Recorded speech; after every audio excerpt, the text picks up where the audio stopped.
Buenas noches, bendiciones en esta hora y bueno, dispuestos a aprender de la palabra y a compartir con ustedes un tiempo bien especial.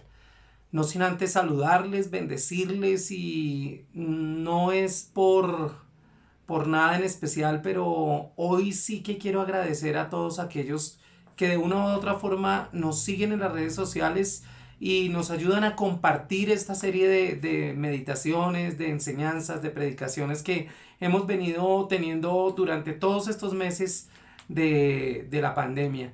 Gracias por siempre permanecer allí con nosotros. Un abrazo grande y nos gustaría que comentaran cada uno de nuestros mensajes, pues para cada día mejorar y saber que Dios está respaldando cada uno de estos espacios. Bueno, hoy he decidido en medio de este tema con respecto a las redes sociales, con respecto a lo virtual, pues hay un tema que también es importante que podamos tocar y es el tema del sufrimiento y de la prosperidad. Vivimos en un mundo donde mm, y sobre todo en un mundo cristiano donde pocas veces se predica sobre el sufrimiento. ¿Y por qué no predicar sobre el sufrimiento? Algunos dicen, no, pero ¿para qué predicamos sobre eso si es exactamente lo que estamos viviendo? Otros porque quizás hay círculos donde se predica un evangelio de la prosperidad, donde se dicen muchas cosas de las que hoy vamos a hablar.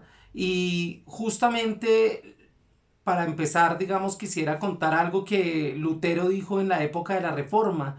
Y dijo, a menos que vivas la experiencia del sufrimiento, no puedes saber lo que significa tener esperanza. Y si hay algo que alimente nuestra esperanza y nuestra fe, son justamente esos momentos difíciles por los que nosotros pasamos, por lo que seguramente todos estamos pasando en este tiempo. ¿En qué se basa, por ejemplo, la teología de la prosperidad y qué es lo que muy usualmente nosotros encontramos en las redes sociales que se está hablando y que se está predicando? Y no estoy hablando de mal de mis consiervos, de las personas que hablan por las redes sociales, sino que estoy hablando que el Evangelio es uno solo y nosotros no podemos ni maquillarlo ni presentarlo de una manera distinta a como realmente tiene que presentarse el Evangelio. Y yo invito a todos mis amigos, a todos mis compañeros, a todas las personas que predican por las redes sociales o que dan mensajes de esperanza, a que justamente nosotros podamos ser abiertos en predicar un evangelio que sí efectivamente es un evangelio de bendición, pero que también tiene rasgos de sufrimiento, de dejar atrás, de abandonar condiciones, de reprender y de dejar a un lado aquello que no nos sirve, y probablemente eso produzca en nosotros pues obviamente sufrimiento, tristeza, amargura momentánea, obviamente porque después vemos los frutos de la bendición que tiene que ver con desprendernos de todo aquello. Pero ¿cuáles son los pilares de la enseñanza de la teología de la prosperidad? Entonces digamos que mmm, tres pilares son fundamentales en esa teología. Uno, Dios promete prosperidad, éxito material, a todo lo que se cree con fe en sus promesas. Entonces digamos que sí, nos disfrazan, digamos, esta parte diciendo, no, crea en fe, tenga fe que Dios lo va a hacer, y por lo cual cada creyente debe reclamar dicha bendición. Entonces digamos que la pobreza en ese sentido tendría que ver con la falta de fe. Y ahorita lo voy a explicar. Ese es el primer pilar que utiliza el Evangelio de la Prosperidad. Entonces, que Él solamente promete prosperidad y éxito material y que la pobreza es algo que tiene que ver con la fe. Segundo, la enfermedad es producto del pecado. Inclusive los mismos apóstoles le preguntaban a Jesús en algún momento que se encontró con un enfermo y le decían, ¿esta enfermedad es por el pecado de sus padres o porque él cometió algún pecado? Entonces digamos que allí hay un sustento para ello que obviamente está fuera de contexto, pero que ellos lo usan. Entonces le dicen a las personas, no olvide que Cristo cargó nuestras enfermedades en la cruz del Calvario y por eso nadie tendría que estar enfermo. Un cristiano no puede enfermarse. Si alguien padece enfermedad es porque tiene pecado o porque hay ausencia de fe. Ese sería el segundo. Y tercero, si ofrendas grandes cantidades de dinero para la causa, Dios te devolverá dicho dinero y digamos que se lo devuelve con intereses, ¿no? Acrecentado, de acuerdo a su fe, estilo piramidal. Y tampoco es cierto, ¿sí? Obviamente toda cosecha tiene su Toda siembra tiene su cosecha, eso está claro, pero digamos que hay un principio de reino que a veces se nos olvida predicar y que justamente hoy quiero aclarar. Entonces, en estos tiempos donde la enfermedad y la pandemia del COVID-19 es un elemento pues trascendental, es una situación particular que estamos viviendo en el mundo, digamos que a eso se le añade un elemento que ha sido totalmente maligno y es el daño que se ha hecho a la iglesia, a los cristianos, a los creyentes, justamente silenciando el sufrimiento y siempre trayendo a través de las palabras una esperanza que sí es válida, pero que también necesitaríamos enseñarla desde la perspectiva del sufrimiento.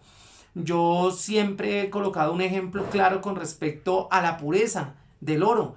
Y no se alcanza el máximo grado de pureza del oro a no ser que se pase por el fuego, a no ser que se caliente tan profundamente. Y tengo personas que me lo han explicado así porque yo siempre tuve como esa duda. ¿Cómo es que el oro se puede decir que es de 14, de 18, de 24? Y el grado de pureza justamente se da es en cuanto ha sido pasado por el fuego para quitar del preciado metal todas las impurezas que vienen consigo o que se pueden añadir a él.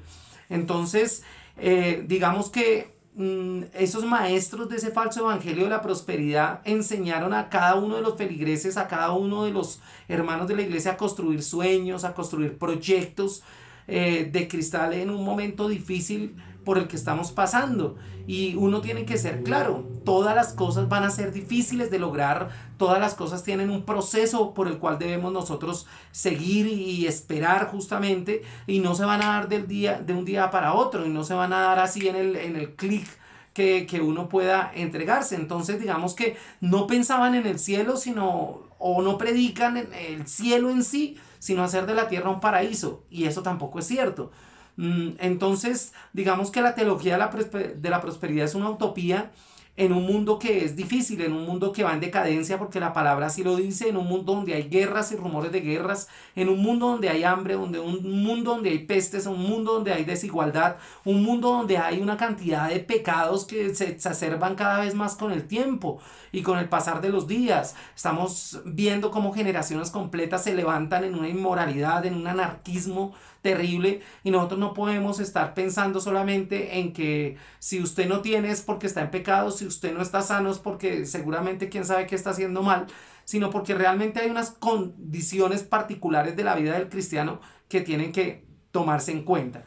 Entonces, sin embargo, a pesar de ese daño que se ha hecho a la gente con este evangelio de la prosperidad y sobre todo a la cristiandad, y ante la adversidad, Dios sí tiene una iglesia que es honesta, que es fiel, además que ora. Y entonces eso hace que haya gran cantidad de personas que también quieran vivir una vida que va más allá de eso que la prosperidad promete o que ese evangelio de la prosperidad promete. Entonces digamos que a veces nosotros escuchamos frases como Dios te quiere bendecir, Dios tiene un regalo para ti, Dios quiere solucionar tus problemas y prosperarte, Dios quiere tu felicidad. Y dígame usted o yo mismo si esas frases no son las frases que uno siempre quiere oír, pero digamos que a veces se omite cosas que ahora mismo quiero que usted y yo tengamos claros. Entonces, estoy diciendo que no está bien que nosotros prediquemos un evangelio de la prosperidad sin colocar en claro la palabra de verdad, sin colocar de plano frente a la realidad de esta vida, que obviamente el evangelio es algo muy complicado, que es algo muy difícil y que es algo que pues obviamente tiene unos principios a los cuales nosotros no podemos o los cuales nosotros no podemos abandonar. Entonces digamos que el sufrimiento es un elemento real y que a lo largo de la iglesia, desde allí, desde los apóstoles, en Hechos de los Apóstoles, Dios lo ha usado para purificar la fe de cada uno de nosotros. Entonces es inherente el sufrimiento al lado de la bendición, o sea, no se pueden separar el uno del otro. Entonces yo quiero que lean conmigo allí en Primera de Pedro capítulo 1, Primera de Pedro capítulo 1 y el versículo 6. Mire lo que dice la palabra allí y empecemos hablando de esto. Eso es motivo de alegría para ustedes, aunque durante un tiempo tengan que soportar muchas dificultades que los entristezcan. De plano, Pedro ya está diciendo ahí que la cosa no va a ser fácil. En el versículo 7 dice, tales dificultades serán una gran prueba de su fe y se pueden comparar con el fuego que prueba la pureza del oro. Pero su fe es más valiosa que el oro, porque el oro no dura para siempre. En cambio, la fe que sale aprobada de la prueba dará alabanza, gloria y honor a un Jesucristo y honor a Jesucristo cuando Él regrese. Ustedes no han visto jamás a Jesús, pero aún así lo aman, aunque ahora no lo pueden ver. Creen en Él y están llenos de un gozo maravilloso que no puede ser expresado con palabras. Eso significa que están recibiendo la salvación, que es el resultado de su fe. Pero miren qué plano coloca Pedro la dificultad, el sacrificio, los momentos críticos comparado con la fe que debemos tener, creyendo que lo que nosotros vamos a pasar no tiene que ver sino con que nosotros somos aceptados, somos puestos en la condición que necesitamos estar para un día estar con el Señor eternamente. ¿Sí? Entonces, digamos que es muy necesario eso. El COVID-19, por ejemplo, es una realidad presente y está dejando muchas vidas en una condición difícil, ¿sí? Económicamente hablando, relacionalmente hablando. Hay destrucción de la propia vida. Mucha gente se ha tenido que enfrentar al duelo de perder justamente a sus seres queridos. Y digamos que los incrédulos y los creyentes están sufriendo particularmente una situación muy complicada con respecto a esta pandemia. Pero aquí es donde hay uno de los retos grandes del pueblo de Dios, y es cómo deberíamos nosotros enfrentar como miembros de la iglesia la realidad de ese sufrimiento. Y digamos que las redes sociales nos dan esa posibilidad de justamente no solamente mostrarle al mundo nosotros cómo enfrentamos la dificultad, sino cómo nosotros a través de la palabra podemos aliviar la dificultad que ellos mismos viven. Entonces, quiero que lea conmigo ahora ese texto que está en 1 Tesalonicenses 4, del 13 al 18, que lo leímos cuando estábamos hablando justamente de escatología, pero que también tiene mucho que ver con respecto a lo que Dios espera o lo que Dios quiere que traigamos a la memoria de lo que es la vida misma. Dice, tampoco queremos, hermanos, que ignoréis acerca de los que duermen, para que no os entristezcáis como los otros que no tienen esperanza.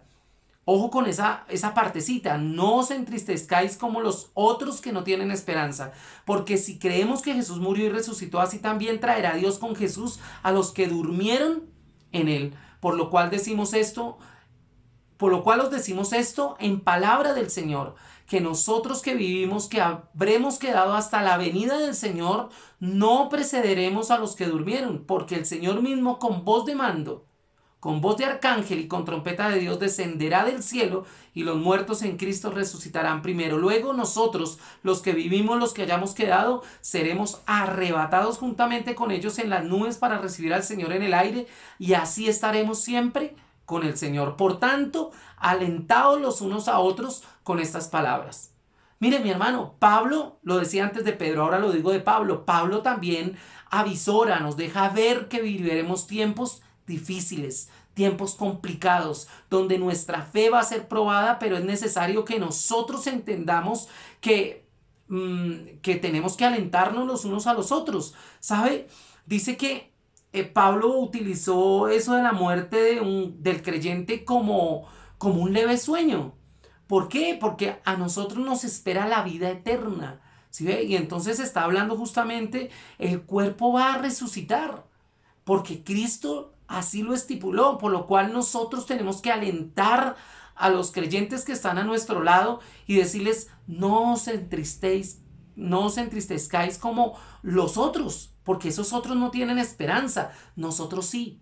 Vamos a sufrir absolutamente, pero la riqueza más grande que tenemos nosotros es la esperanza que tenemos en Dios.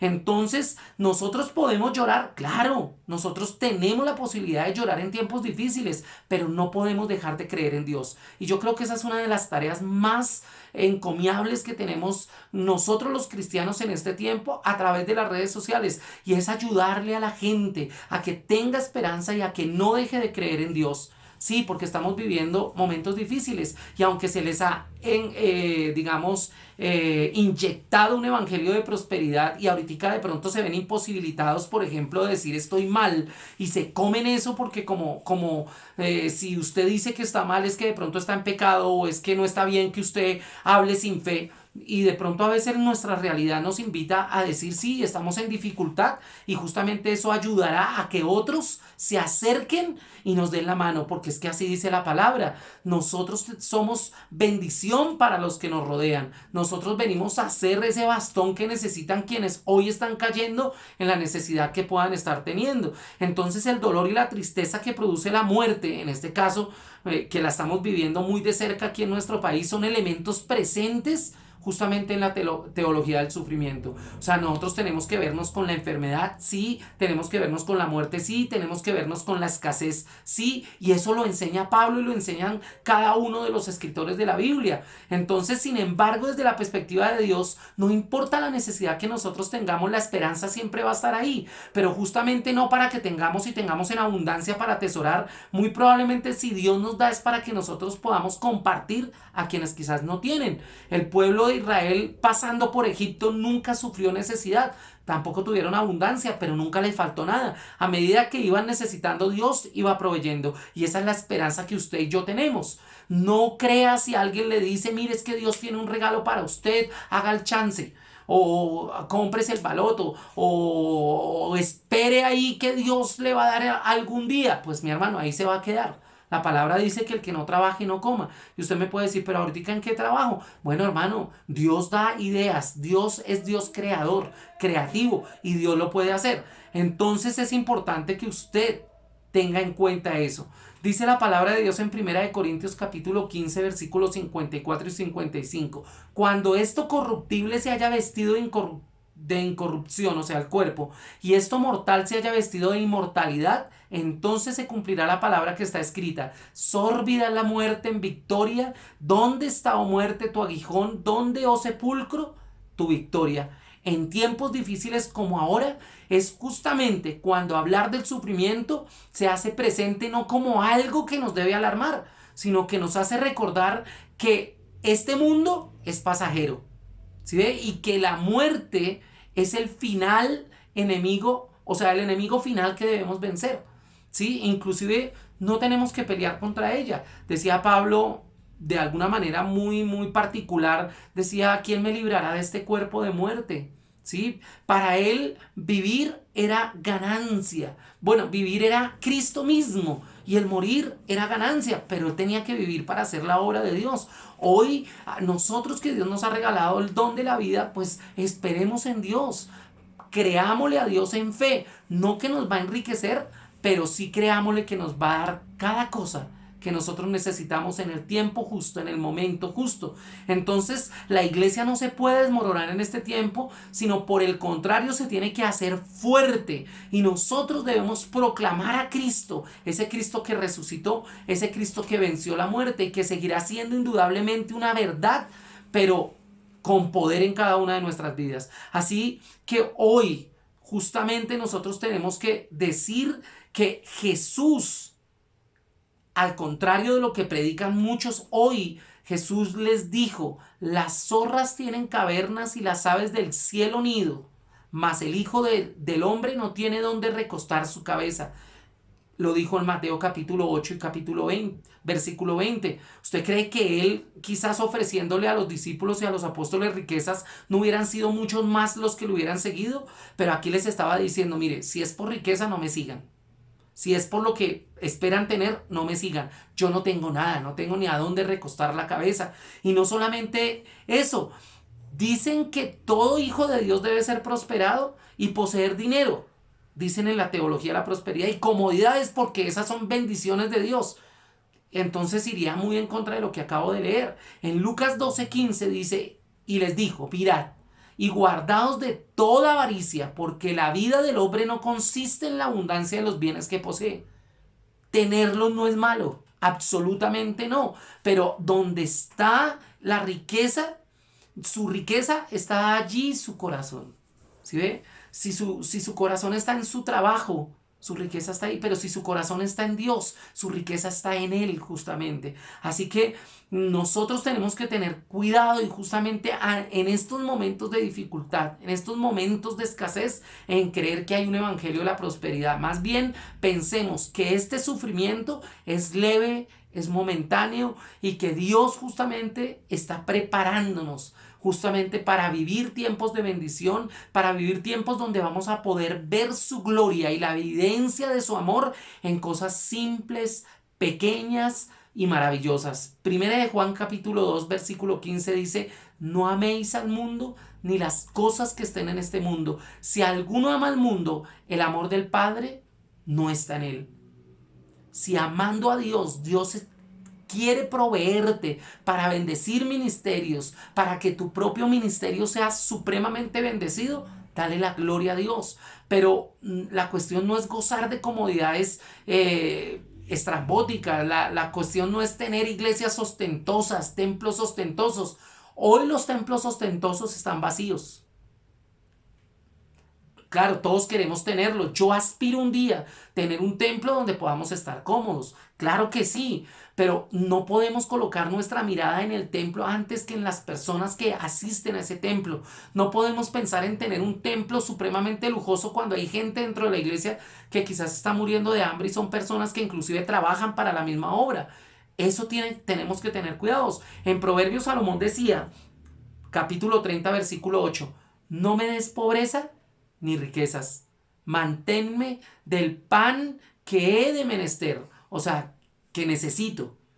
No sea que me harte y te niegue y diga, ¿quién es Jehová? O sea, que siendo pobre, hurte y blasfeme el nombre de Dios. Dicen que todo creyente debe ser prosperado en abundancia y que tiene que reclamar las promesas de Dios. Bueno, las promesas tienen demandas. Y normalmente las demandas de Dios son demandas de sacrificio, son demandas de despojarme, de no tener mis brazos abrazando una riqueza temporal, porque eso finalmente no va a ir a la tumba, eso finalmente no nos va a acompañar al cielo. Entonces, por último, leería Efesios capítulo 1 y versículo 3 que dice, bendito el Dios y Padre de nuestro Señor Jesucristo, el cual nos bendijo con toda bendición espiritual en lugares celestiales en Cristo. Entonces, una pregunta, ¿qué tipo de riqueza quieres tú albergar en tu vida y alrededor de ella? Yo diría que es muy importante que en estos tiempos entendamos que nuestro sufrimiento no es más que la posibilidad de que la evidencia del amor de Dios se haga presente en nuestras vidas. Dios no nos va a dejar entrar en escasez, ni con toda seguridad usted va a acostarse sin comer, porque Dios es un Dios proveedor y usted además ha orado, Señor, danos el pan de cada día. ¿Sí? En fe lo ha hecho, Dios le va a proveer siempre, pero este no es el tiempo de creer en un evangelio de prosperidad. Este es el tiempo en el que tenemos que darle un profundo valor al sufrimiento y a la necesidad por la que quizás estemos pasando. Yo no le estoy diciendo, ojo, que sea conformista. Yo no le estoy diciendo que Dios quizás pueda estar abriendo puertas más grandes que las que usted se imagine en estos tiempos, que quizás es donde menos pudiéramos pensar que Dios puede abrir puertas. Pero Dios es así. ¿Sí? Lo que estoy diciendo es que no experimente más allá de lo que Dios quiere darle, pensando y soñando cosas en un tiempo tan difícil como este. ¿Sí? Vamos a esperar en Dios, vamos a confiar en Él, vamos a caminar con Él, pero recuerde, el Evangelio también tiene que ver con sufrimiento, no solamente con prosperidad, no solamente con color rosa. Hay momentos en los que usted y yo vamos a ser probados como el oro y quizás este tiempo sea un tiempo de prueba para nosotros, pero también de aprender a confiar plenamente en la bondad y en la providencia de nuestro Señor. Dios les bendiga, un abrazo y que a través de las redes sociales seamos un faro de esperanza y que Cristo mismo experimente ser popular en las redes antes que usted y antes que cualquier otra cosa en su vida. Un abrazo.